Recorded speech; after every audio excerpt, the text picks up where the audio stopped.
Coming up on today's 26-minute Dakar, Coma and Barreda slug it out on the dunes of Chile. There's heartbreak and healing as Bolivia plays a vital part in a quad rider's Dakar story. Huge drama in the cars as Speedy Sainz stops in the stage.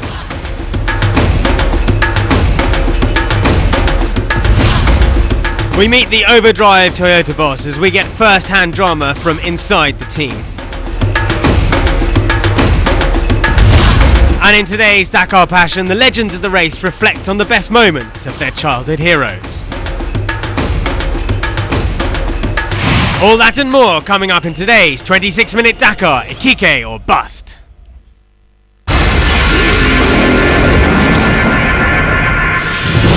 Previously in the bikes. Jeremias Israel is stalking the top three. Now he needs to raise his game one more time to get on the podium in Valparaiso. With this opportunity, now maybe I can push harder and try to get on the podium.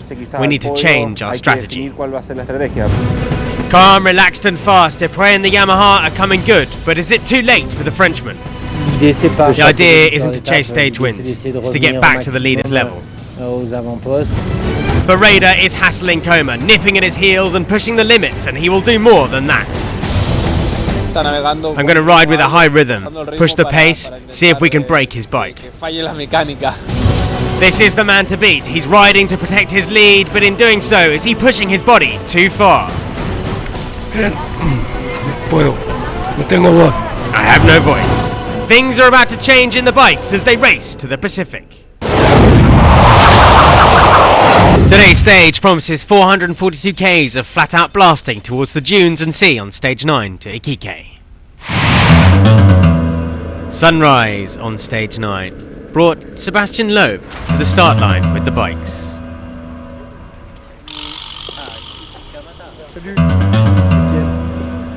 I wanted to say good luck because today he's at work and I'm relaxed.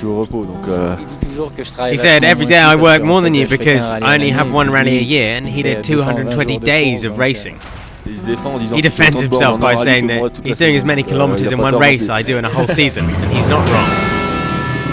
Perhaps that helped with the strong start for the man who opens the road after his win. We'll be back with him later.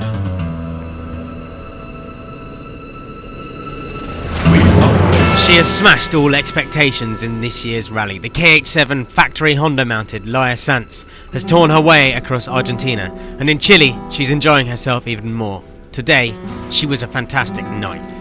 Time for a tip of the cap to Portuguese rider Mario Patrão, riding the same Suzuki that he rode in last year's Dakar on his debut. The Enduro champ is back on his A-game. Problems for Shagonski, the exhaust on his KTM flapping with every bounce as the backet broke. I had a crash early in the stage when I hit some stones and my exhaust isn't in a good way, and I need to fix the silencer now. Fix it he would, and he took 13th on the line. Duclos was strong early on and back on his game, though not totally happy with his competition. I caught him and I was 10 meters from his rear wheel in the river and he didn't let me pass. It's not normal. It's been 40 kilometers that I've been in Israel's wheel. Ivan Jaks had a good day in 8th place. The Slovakian moved up 2 places to 12th today at the expense of Michel Met and Rian van Niekerk. Svitko had his best day so far. At the line, he managed to overhaul Helder Rodriguez for 5th on the day.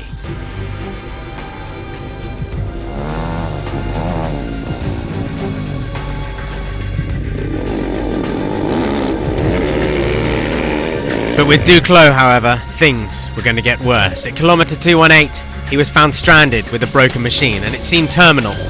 Only the assistance of his teammate Francisco Arazures would get him to the line, and with a rope between the machines, Duclos limped home. His podium hopes now surely over.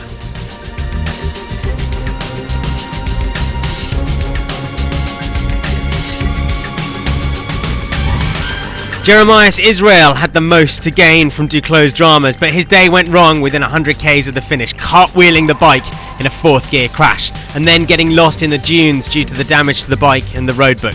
Despite all that, he lost only 4 minutes, on the man he was chasing. And this is that man, Jordi Villadoms. We know he's riding in support of Coma, but nonetheless, he's the final podium man right now. For him, it was a calm day, but the lack of urgency in his riding may cost him as the race goes on. This is the end of the stage, the dunes towards Iquique, and Dupre, the man who opened the stage, was behind the men he needs to beat, and losing precious minutes to both Barreda and Coma. They had both passed the Yamaha rider as Barreda pushed the pace up to checkpoint 1, and it was he who led the race there, but as the day drew longer, the gap shrunk behind him as he was chased down by Coma. Both Barreda and Coma passed Dupre as they fought for every minute, but it was Coma that caught Barreda, and he was happy to chase the Honda home towards the line, where for the first time in days he can speak. Well, it's now a complete day. After 2 days of being unable to speak, I'm feeling much better. And on this stage it changed the sights completely for us. In the desert, it was a beautiful stage where I could catch Joan and started 2 minutes ahead of me, and I followed him to the end. Yeah, it's a good day. So in the results, Marc Coma has it by 1:41 on the day ahead of Cyril Desprez. Juan Pedrero came in 4th, 8 minutes back ahead of Stefan Svitko, his best results so far. In the overall, it's a 40-minute gap from Coma to Barreda, but he may have incurred a penalty.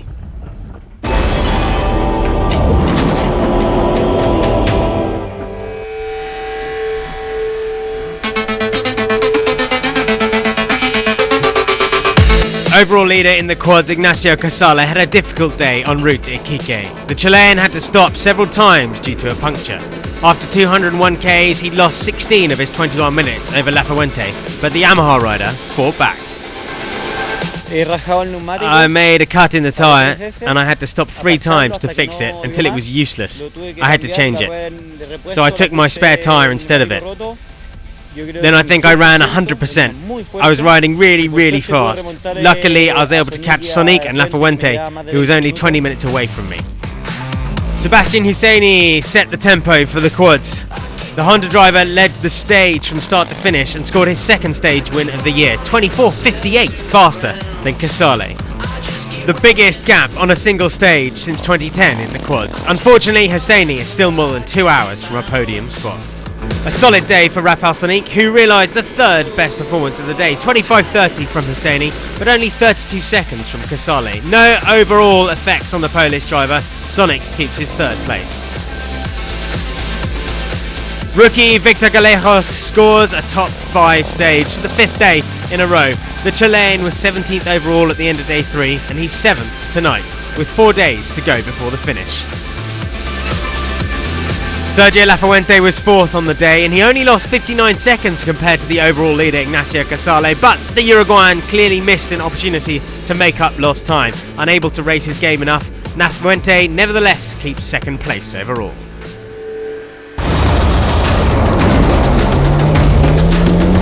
Coming next in the cars, Sainz is still stuck with his sickly SMG as the leaders race to take the final descent.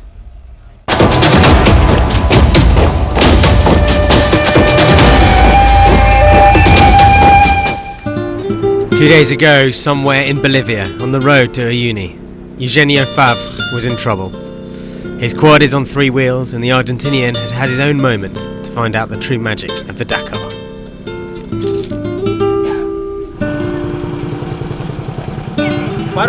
Is it your house? This one? Eugenio doesn't want to retire.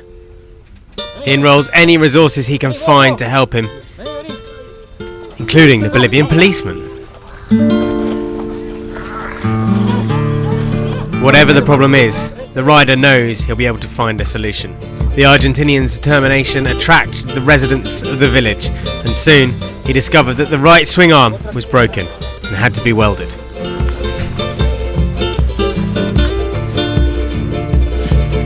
After a short period of observation, all the energies of the village unite themselves to fix the damaged quad. And now the entire village is mobilised to help the unfortunate rider. Perfect. Without this, the Dakar can't exist. The rider's resources come from the people around. In a miracle, in the middle of nowhere, somebody brought out a welding station. And Eugenio, he wants to fix it himself, but the stress and the efforts caught up with him.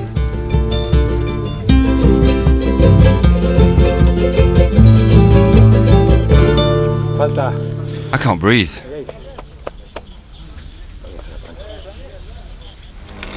Eventually, one of his guardian angels steps up to assist and finish the welding for him so he can take a few minutes to rest.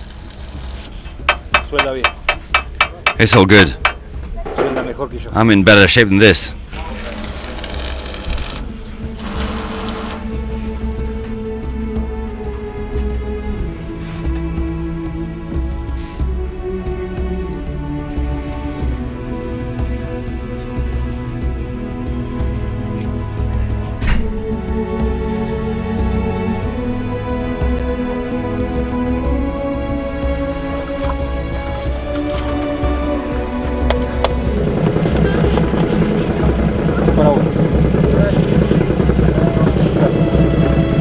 Y ahora a buscar el camino.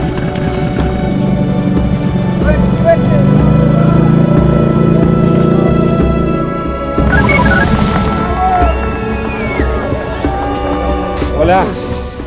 Llegó. I'm here. Llegó. I thought I wasn't going to make it. Now we have to check if the welding was okay or if we have to redo it.